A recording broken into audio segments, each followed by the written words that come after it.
Hi, and welcome to the Passionistas Project podcast. We're Amy and Nancy Harrington. If you enjoy listening to the show, please consider becoming a patron. Just a small donation of $1 a month can help us keep the project going. And you'll get rewards like buttons, access to premium content, and invites to Passionistas Project events. Today we're talking to filmmaker, writer, and director Shaz Bennett. Shaz was one of 8 people selected into the prestigious AFI Directing Workshop for Women, and was winner of the New York Women in Film and Television's Nancy Malone Award. Most recently, she directed an episode of the critically acclaimed drama series Queen Sugar on OWN, the Oprah Winfrey Network. So please welcome to the show, Shaz Bennett. Thank you. Thanks for having me. What are you most passionate about? I'm most passionate about story. Film, television, great conversation. I just want to listen to people tell their stories and be a storyteller. That's been my passion since I was a little kid.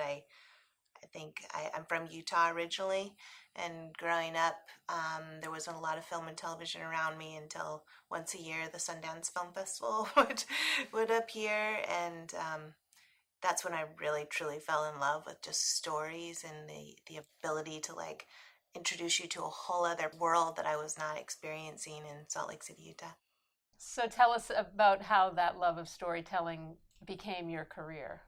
It took a little while, I would say. I started taking tickets at the Sundance Film Festival when I was 13 years old, and always wanted to be a filmmaker and talked about being a filmmaker and was making little movies on the side. But I'm not from a lot of money, so I needed a job in order to pay my rent and get by. So I started working as a film programmer originally, just kind of moving my way up in the film festival world from ticket taker to film programmer, and worked at Sundance and LA Film Festival and AFI Fest.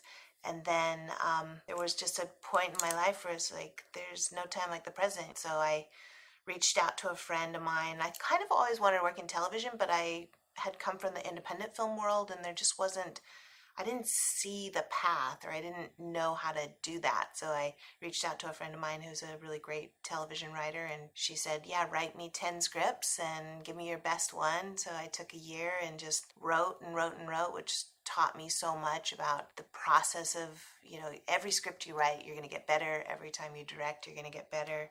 So that gave me the confidence and the ability to sort of say, okay, here's my best one. And then she got me a job as a writer's assistant on this show, The Glades. It was like a cop show set in Florida. And that was my very first job in TV. And then from that, I moved to directing more and did the AFI Directing Workshop for Women and did a short film that ultimately became my feature film. And now I'm on another TV show. Tell us about the AFI Directing Workshop and how that impacted your career. Yeah, it was great. The thing that's so interesting about any of these programs is it's sort of like a stamp of approval. The process itself is, 3 weeks, and all you're doing is focusing on film. And I hadn't had that luxury really, because I've been working and always it was like my side hustle. And so for 3 weeks all I was doing was focusing on making this movie. And then there's 8 women in the group, and because of the way that program is, they like women that have worked in the business in different areas. So we had an actress, we had a cinematographer, we had writers, we had producers, and then all of us were learning from each other too. So you're in a group every year with 8, and then each year that class kind of gets married into the rest of the alumni, and it becomes this huge sisterhood of directors. And then we meet kind of monthly or quarterly and talk about craft. And so I'm trying to shoot this fight scene, where do you put the camera here and there, and just kind of breaking it down for each other. And it now has become just a huge support system, and the 8 women that I was in the program with were just like family. I've been very lucky. I'm sort of surprised when people talk about how they don't know a lot of women directors, because I'm just in so many of these groups that I'm kind of wow, I'm in this great group with the AFI, and then I was in this Fox Top 20 directors. It was 20 women directors, and that group, we're very close, and we're always recommending each other for stuff, and they're very supportive. And then Queen Sugar was just sort of the next extension of that, and Ava DuVernay has created this world where nobody's competing. Nobody's like, everyone's just trying to help each other up. I remember going to direct Queen Sugar. I was on the plane and like I never sat in first class. I grew up really poor, so I was like sitting in first class, and I just texted Ava and Kat and Demaine, and I was like, I'm so happy I'm here, and thank you for this opportunity, and this is just incredible. And Ava just immediately responded, is like, I remember that feeling. Now you take that and go kill your episode, and then pass that on to somebody else. And I think about that all the time, about like what a gift to give that to me, and for me to give that to somebody else. And just going forward, it's a completely different world. There's no, we've always been sort of fighting for the one seat at the table, but it's like, no, actually, just move over a little bit. There's space for all of us. There's nobody like trying to take your job. It's just there's room for everybody. So talk about working on Queen Sugar and that atmosphere of women, and what you think that brings to the storytelling on the show. When you really sit down and talk to people, so many of us were raised by our mothers. So our mothers kind of became the person that taught us how to tell a story, how to get by in the world. And it's interesting that it's sort of so random that we have to have all female directors and there's some female gaze or something, because it is a female gaze, but it's just a human gaze. And it's just like, what's so great about going on a set where it's all women directors is that you can just talk about the directing, you can talk about the story, and it's like all of that stuff you have to like wear, you're just like, okay, like let's just talk about directing. And we were just Kat and Demaine and Ava, and for this episode I feel like I want to shoot it like this and this. People are like, yeah, that sounds great. I'm giving references, and we're just talking about the craft of directing. We're all really accomplished directors. We've all been students of films. We love films. I mean, I've watched 1,000 movies for 10 years of my life straight. I know movies and what I'm looking for. I just need somebody to go, hey, like, go ahead, go make that. That's been such a huge gift. I've just been thinking about it lately because my father was also a huge influence on my life, but my dad would never think that his story was more valid than my mother's story. Like to me, they were just a unit, and they raised their kids to like think that all of our opinions were important. So I don't know why it's taken Hollywood so long to catch up to the fact that there's 51% of the population that their stories aren't being told, So, I mean, I think on Queen Sugar particularly, like Ava's just set this world where it's just like, let's give these women, let's give these directors an ability to succeed. And let's let them tell stories and use their craft and use their skills. And it's really incredible. So much fun. How did you get involved with Queen Sugar to start with? I was a fan, first of all, and every year I just would kind of reach out to like people I knew and put the feelers out there. I would love to direct an episode. I met Ava first at AFI. She was the keynote speaker of the year that my short film played at the AFI Directing Workshop for Women, and I remember she gave this great speech about like, why not me, and it was kind of funny because it was based on this French ad that was just like this bare rug that's lying in front of the television, watching television. And it's sort of like a silly ad, but it was like, ultimately, it's like, yeah, why not? Like, why not me, And I just loved, that always stuck with me. And then Kat Candler I've known for a while just as a fan and coming from the independent film world and festivals. And I just loved all of her movies. I loved Hellion so much. And then Demaine, when I worked at Sundance as a volunteer and as a person who books lodging and like all those jobs that also help run the labs, I met Demaine there when she was there with her, I think her film Lift, and became friends, and we've just kind of always been supportive. And I think somebody threw my name in the hat, and I'm just so grateful. It's just incredible. When you're working on a show like Queen Sugar, when you're directing, what's a typical day like for you? Directing changes every day. Any TV show, there's 7 days of prep, and so you've got your script and you're breaking it down and you're thinking through things, and then depending every day you're sort of going on tech scouts or going meeting with the production designer and the costume designer and making sure that you're servicing the story. So I was checking in with the writer and Kat Candler's the showrunner, and just sort of like, I feel like I could do it this way or I could do it this way.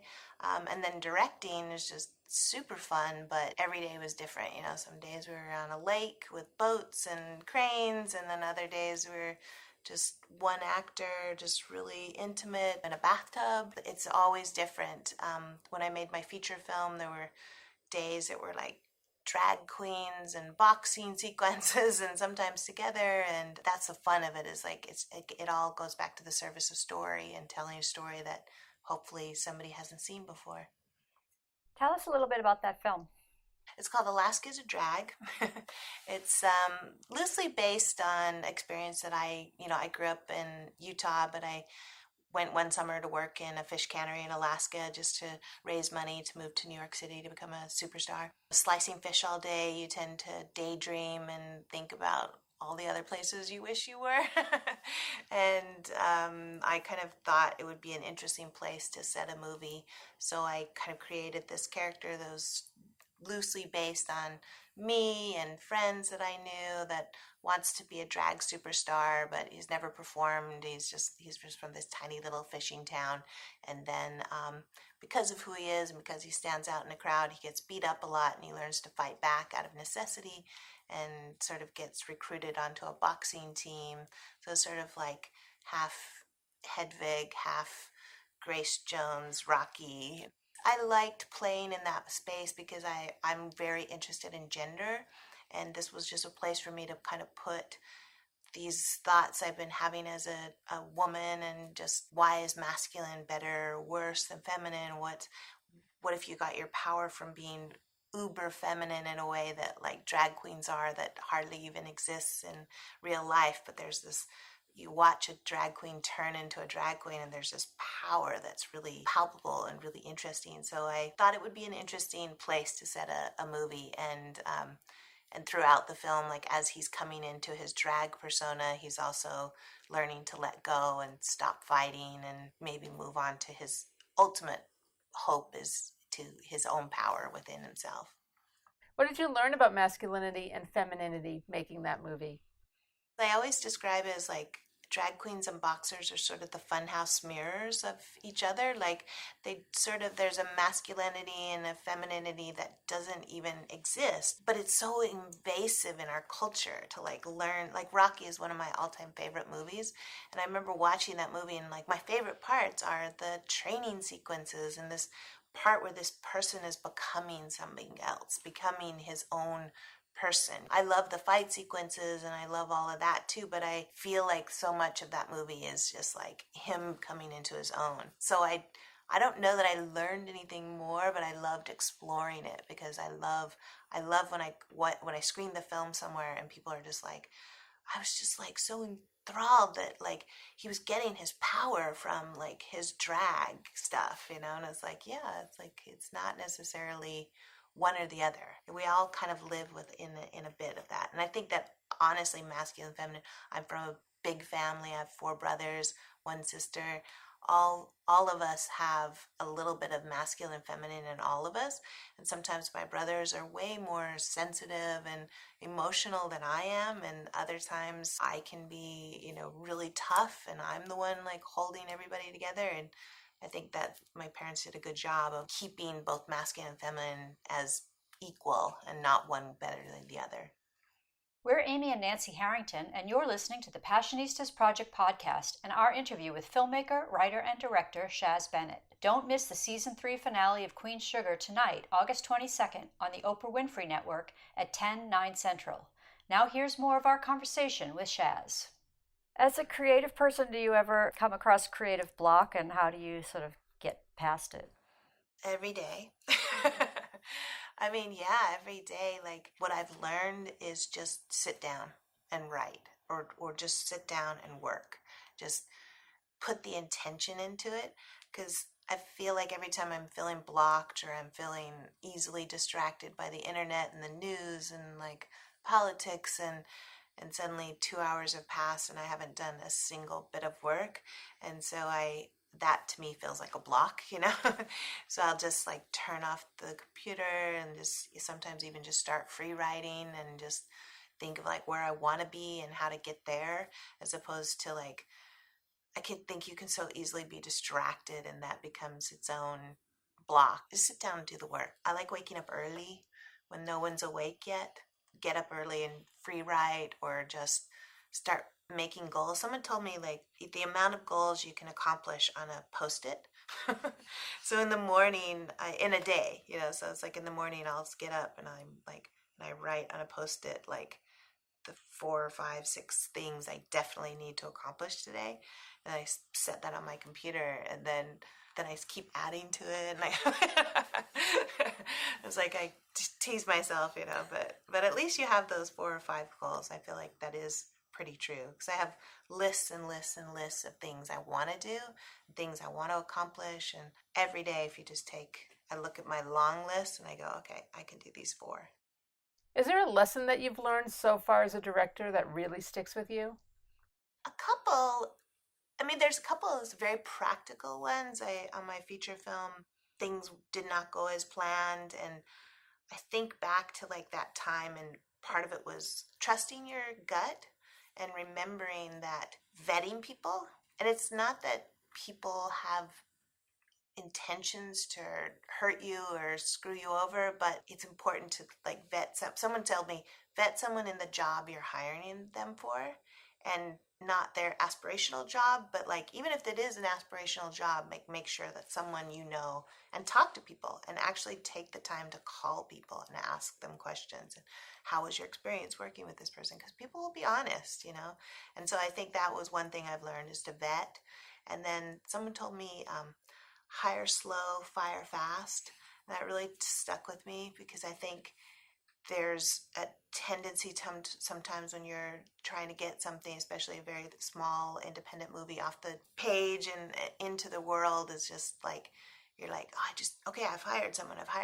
But like maybe if you'd taken a little bit more time, you could have found someone that would work better with you. Because life is too short to work with people that aren't going to like have your best interests at heart. So I think that was one thing. And then just in general, I think go big. I think with my feature, having drag sequences and fighting and everything, instead of just telling a small 2-person conversation, I went big. And sometimes I didn't 100% succeed, but sometimes I did. And I think that is only going to make me a better director going forward. I knew the things I could do, so I was like, okay, let's try something I don't know I can do and see if I can succeed. What do you think you learned as an actor that you carried forward to directing? How vulnerable it is. Like how honestly vulnerable it is to like have to say these words, to own these characters that aren't you, but are you. I mean, even just way back when I was at Sundance in the labs, I remember Robert Redford talking, and I think about it all the time, where he said, like, the actors are the ones whose face is there. Whatever you make them do, it's still their face. So if you fail as a director, people will be like, oh, the acting wasn't great, or this, or there's all these things that you can bury yourself from, but the actor, it's them, it's their face that's up there. So much love and respect and support. It's like I just look at actors, I'm like, oh wow, like that is something I could never do. But I honestly think everyone should study acting, because you learn so much about yourself.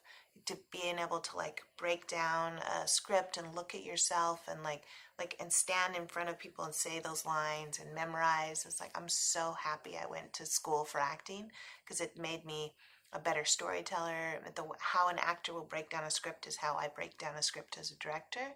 How I write something as a writer. Like I'm so happy I learned that. Has there been one decision that you've made on your journey so far that you think was really courageous and kind of changed the path that you were on? I feel like those happen every couple of years. You're sort of thinking, all right, I have to step out of my comfort zone and take a leap, I know moving to LA when I was very young was a big leap for me, leaving Utah and coming to LA and working in a coffee shop and just trying to survive. That was a big one. Moving to New York City, working in a drag bar, that was a huge one. Even just starting very first thing, like telling my mom I wanted to take tickets at a film festival that I didn't know anything about. That was big. But then more recently, I think just believing that I could make a feature, believing that I could direct an episode of television, believing that sometimes you stand there and you're like, I can't believe this is real. This is real. Am I awake? But then it's like, yeah, it's awake. It's real. So yeah, go for it.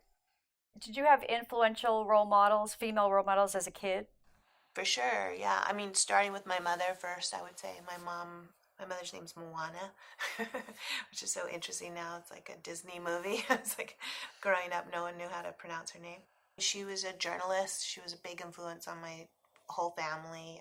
She died when we were way too young, so she's still this looming big spirit in all of our lives. She's probably the most influential person. She would often talk to us and loved, like, we would tell this story sometimes, we never swore as kids because when we would swear, she would make us sit down with the thesaurus and she would be like, is that the word you're really trying to express? Because she was a journalist and loved words, so it became this, like, part of it was like you didn't swear because you were like, okay, yeah, you're right, that is not the exact word I was using. But then also you're like, oh, if I swear, I'm gonna have to sit with mom for 20 minutes at the thesaurus. So she was a huge influence, and I've been very lucky, honestly. And I feel I said this the other day to my friend. I was like, I really feel bad for people who don't have strong women in their lives because they've just improved me so much. My friend Elle Johnson, who got me my first writing job, all the women that I went to the AFI Directing Workshop for Women with, all the Fox 20 directors, all the Queen Sugar directors, they've been huge influences in me and taught me so much and shared their knowledge with me. I've never had this moment with I've been really lucky. Like, I've just never had a moment where I felt like a woman was undermining me or trying to cut me down. Like, I've just always had support and great women, and part of it, maybe that's part of it's me, part of it's being used to it, but also just being around directors and artists. Like, no, you're never competing for the same job. Like, I remember when I first wanted to be an actor, I remember an acting teacher told me, like, you're not competing with anyone in this room. You're competing with the Meryl Streep, the Kerry Washingtons, the huge actors that are just like the greatest actors in the world. Those are the people you're competing with. The ones that are sitting in this room, these are only the people you're supporting. And I had friends early on told me, like, you network side to side, instead of looking up, you're always like, kind of, these are the people we're going to rise up together. We're going to, like, help each other up. And that has been 100% my experience. And every person that's ever helped me has been someone I knew, like, that we've been in the trenches together. Who are some of your favorite cultural heroines? Grace Jones, definitely, like, top of my list. Sigourney Weaver, like, I just loved how powerful she was in Aliens. Oprah Winfrey, Ava, Kat, Demaine, close people that have really supported me, for sure, those people. Big cultural ones. I would love to, like, just sit and talk to Hillary Clinton at some point, because I just think what a wild ride the last, like, 4 years has been. I mean, for her whole life, but, like, especially the last 4 years, such an interesting, iconic moment in our lives, that I always still channel Grace Jones. What advice would you give to someone who wants to be a director? I think of the advice that I take from, people like Ava and Victoria Mahoney, where it's just like, stop asking for permission, just go out and make it. Especially now, there's so much opportunity. There's grants, there's cameras that you could borrow from friends. It's like, if you have a story to tell, just go tell it. And find other people who want to work with you. Put an ad in, like, on your Facebook or Twitter or whatever, just like, I'm making something this week. Anybody want to help me? And you start to develop friendships that way that will ultimately be the people you're going to work with the rest of your life. So I just say, just go make it. Just don't ask for permission, just go there. I remember a long time ago when I was first wanting to make movies, and I found this YouTube thing, the Victoria Mahoney, where she was saying that one of the pieces of advice someone said to her was just set a date and get the train going. And then the other part of that is if you're not ready, then the train goes without you. So you have to be, conscious of that, but also just set the date. I mean, that's when I was a performance artist and a storyteller, I would just all I needed was a microphone, or even at the Edinburgh Film Festival I just would stand on the street, so it's like I can stand on a street somewhere and talk, and that can be its own stage, so just not expecting it to be one way, just whatever way it comes, that's what it is. Do you have a mantra you live by? I try to just be kind and treat people the way I would want to be treated, and be respectful. Those are my big mantras in life. I just feel like life is too short. We're all humans. Everyone is emotional. Everyone has their sensitivities. So just be kind to each other. What's your definition of success?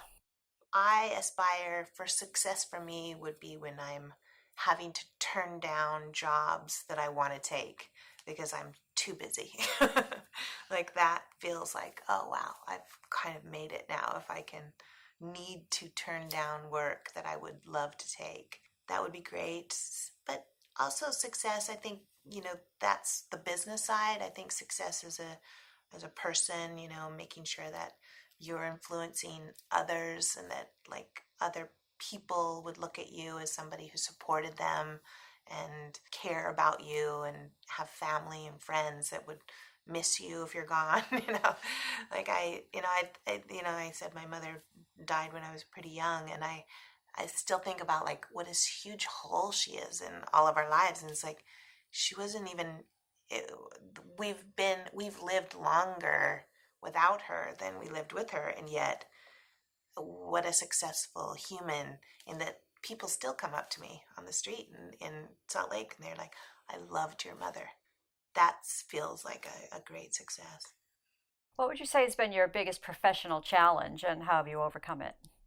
Every day is a challenge. I don't know that I can really say. I mean, I've been pretty lucky at times in my life where I really needed someone to come through, they have, and helped me move my career forward.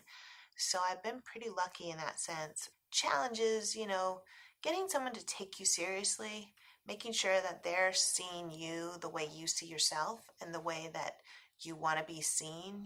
I think that happens a lot for women, is that you have to constantly prove yourself, and people keep asking you to like, show me what you did last. And I think that's been a challenge, because you're sort of at a certain point, you're like, when do I have to stop proving myself? Like, when does my work stand on its own?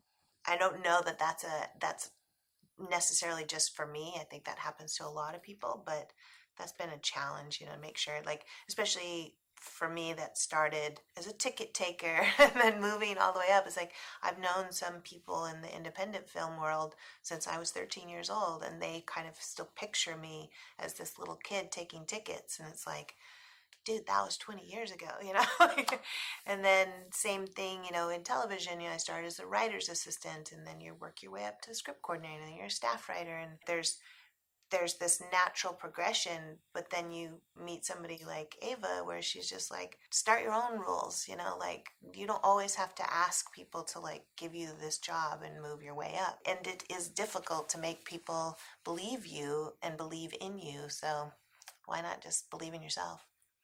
Thanks for listening to the Passionistas Project podcast and our interview with Shaz Bennett. Don't miss the Season 3 finale of Queen Sugar tonight, August 22nd, on OWN, the Oprah Winfrey Network, at 10 p.m., 9 Central. And be sure to subscribe to the Passionistas Project podcast so you don't miss any of our upcoming inspiring guests.